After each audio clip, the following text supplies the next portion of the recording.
Assalamualaikum warahmatullahi wabarakatuh.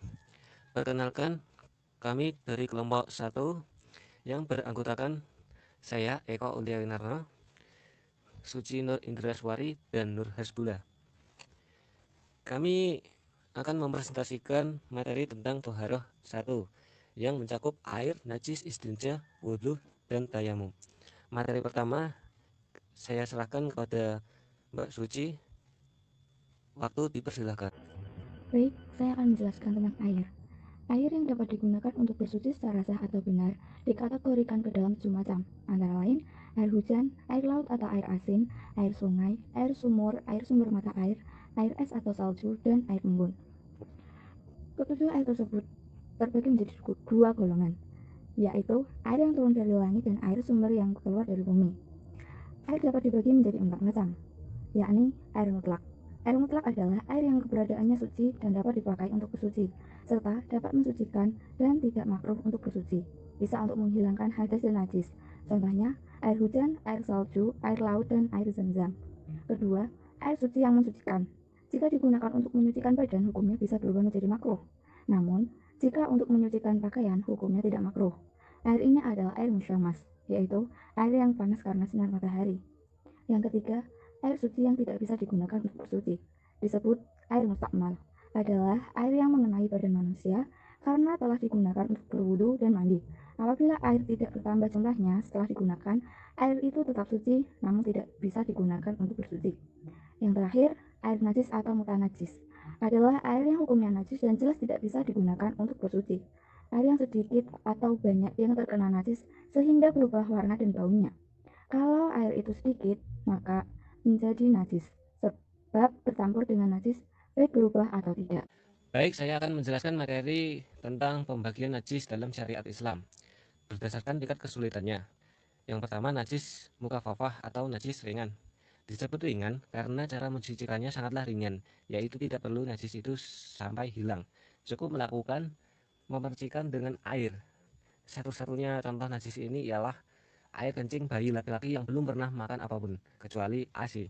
Yang kedua adalah najis mutawasitah atau najis pertengahan. Untuk mensucikan najis ini cukup dihilangkan secara fisik air najisnya, hingga 3 indikatornya hilang, yaitu warna, rasa, dan aroma. Contoh najis ini adalah miras, sabu, haid, dan semua najis yang tidak termasuk najis ringan dan berat. Yang ketiga adalah najis mughaladhah atau najis berat. Disebut najis berat karena cara menghilangkannya tak hanya hilang secara fisik, namun juga harus pakai ritual. Ritualnya adalah membasuh dengan air sebanyak 7 kali dan salah satunya adalah dengan tanah. Najis berat hanya meliputi anjing dan babi saja. Yang selanjutnya, pembagian najis berdasarkan sumber. Yang pertama bersumber dari tubuh manusia, yaitu dari darah, nanah, air kencing, mani, mazi, wadi, tinja, dan segala yang keluar dari kemaluan depan atau belakang manusia. Sedangkan dasarnya tubuh manusia itu suci. Yang kedua bersumber dari tubuh hewan. Pada dasarnya, semua bagian najis yang ada pada tubuh manusia itu juga termasuk najis bila bersumber dari hewan, terkecuali untuk babi dan anjing serta hewan buas, itu ditetapkan najis atau haram sejak awal. Yang terakhir yaitu bersumber dari sesuatu selain manusia dan hewan, yaitu contohnya minuman khamar yang terbuat dari kurma dan anggur. Selanjutnya, istinja. Istinja berasal dari bahasa Arab al-istinja yang artinya terlepas atau selamat. Menurut syariat Islam, istinja adalah bersuci setelah buang air besar atau kecil. Menurut bahasa, istinja adalah usaha menghilangkan penyakit, sedangkan menurut istilah adalah membersihkan kemaluan dari najis yang keluar dan dapat mengotori dengan menggunakan air, batu, atau sesuatu yang sejenis dengan batu. Istinja ada 3 macam, yaitu mandi wajib, wudhu, dan tayamum. Tata cara beristinja yang pertama, membersihkan tempat keluar kotoran, air besar atau kecil dengan air sampai bersih. Yang kedua, menggunakan air dan batu. Maksudnya, membersihkan kotoran terlebih dahulu, kemudian membersihkannya dengan air. Yang ketiga, membasuh atau membersihkan tempat keluar air besar atau kecil dengan batu atau benda lainnya sampai bersih. Sekurang-kurangnya 3 batu atau 1 batu yang memiliki 3 permukaan sampai bersih. Baik, nama saya Nur Hasbuloh. Saya akan menjelaskan mengenai wudhu dan tayamum. Yang pertama yaitu wudhu. Wudhu yang pertama ada syarat. Syarat orang yang berwudhu yang pertama adalah Islam. Tentu saja harus Islam karena apabila beragama lain selain Islam itu tidak wajib untuk berwudhu. Kemudian yang kedua tamyiz. Tamyiz di sini yaitu seseorang yang sudah bisa berpikir seperti membedakan mana kiri dan kanan, bisa tahu dia sedang berada dalam keadaan sudah suci atau belum. Yang ketiga yaitu bersih dari haid dan nifas. Jadi ini berlaku pada perempuan ya. Jadi haid itu ketika datang bulan, kemudian nifas setelah melahirkan. Kemudian yang keempat ada tidak ada yang menghalangi ketika air dialirkan. Jadi seperti di tangan itu tidak ada yang namanya contoh cat yang menempel. Nah, itu kan menghalangi kulit ya. Jadi menghalangi air untuk kena permukaan kulit gitu. Seperti itu. Terus kemudian biasanya pada coret-coret gitu, pakai pulpen apa-apa itu. Nah, itu dibersihkan dulu kemudian baru berwudu. Yang kelima menggunakan air yang suci dan mensucikan. Jadi harus air yang benar-benar tidak hanya bersih ya, tapi bisa mensucikan. Jadi suci. Nah, kemudian ada wajib dalam wudhu, yaitu ketika kita akan menunaikan sholat, baik sholat fardu, sholat sunnah, itu kita wajib berwudhu. Kemudian yang kedua menyentuh mushaf. Ketika kita menyentuh Al-Quran, nah itu diwajibkan untuk berwudhu. Kemudian ketika kita tawaf di Baitullah, di Ka'bah, kita wajib berwudhu. Yang ketiga ada sunnah. Berwudhu bisa menjadi hukumnya sunnah. Yang pertama sunnahnya yaitu ada mengulangi wudhu ketika akan sholat, menyentuh kitab-kitab syariah, ketika akan tidur. Nah ini biasakan ketika mau tidur itu berwudhu ya.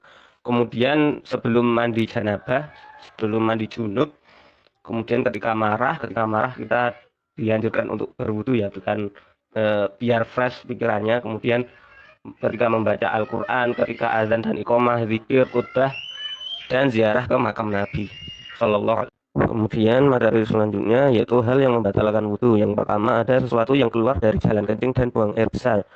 Entah itu ada kencing, mani, mazi, darah, kemudian buang air besar atau buang air kecil. Nah itu membatalkan wudhu. Kedua yaitu hilangnya akal atau tertutupnya akal itu. Jadi ketika akal seseorang itu tidak sadar, nah itu apa namanya, batal wudhunya, seperti mabuk kayak gitu. Nah itu batal. Kemudian di sini ada tidur nyenyak ya di poin nomor 4. Nah itu ketika tidur kan juga akalnya hilang gitu. Jadi itu tidak, wudhunya sudah tidak lagi sah, sudah batal. Kemudian makan daging unta baik sedikit maupun banyak. Kemudian ada menyentuh kemaluan tanpa ada tabir, baik dengan disertai gerakan syahwat atau tidak. Jadi ketika menyentuh kemaluan itu batal. Tapi kalau ada selembar kain, itu lanjut ke slide 8, yaitu ada tayamum. Pengertiannya, tayamum menurut bahasa, tayamum artinya al-qasdu, yaitu menuju. Menurut syariah, tayamum adalah sengaja menggunakan as-soid atau permukaan tanah dengan mengusap wajah dan kedua tangan dengan niat memperbolehkan sholat dan ibadah lainnya. Dasar hukum tayamum sendiri ada pada surat An-Nisa ayat 43. Ada sunnah dari Rasulullah dan juga ijma. Selain dari Al-Quran Karim, ada juga landasan syariah berdasarkan sunnah Rasulullah yang menjelaskan tentang persyariatan tayamum tersebut. Jadi untuk tayamum tadi itu masih ada tata caranya. Jadi tidak sembarangan kita menepuk debu kemudian mengusap yang tidak kita tahu. Nah ini ada tata caranya. Yang pertama niat di dalam hati. Kemudian yang kedua membaca basmalah, bismillahirrahmanirrahim. Yang ketiga menepuk kedua telapak tangan ke tanah yang bersih sekali atau suci, tidak najis. Jadi di situ tidak ada kotoran seperti itu, tidak ada. Adanya ya cuma debu dan tanah. Sekali tepuk dengan merenggangkan jemari-jemari lalu meniup keduanya untuk meringankan debunya. Nah, jadi tidak tempel langsung di apa namanya? Diusapkan gitu enggak ya. Jadi ditiup dulu agar nanti tidak terlalu tebal kalau kena muka biar nggak belepotan seperti itu. Nah, setelah menepuk, meniup, kemudian mengusap tanah tadi, debu tadi ke wajah ya, dengan bagian dalam telapak tangan dan jemari-jemarinya. Kemudian mengusap bagian luar telapak tangan dengan keduanya. Nah, jadi telapak tangan yang luar ini diusap.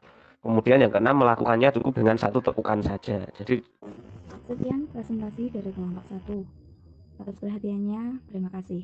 Akhir kata, wassalamualaikum warahmatullahi wabarakatuh.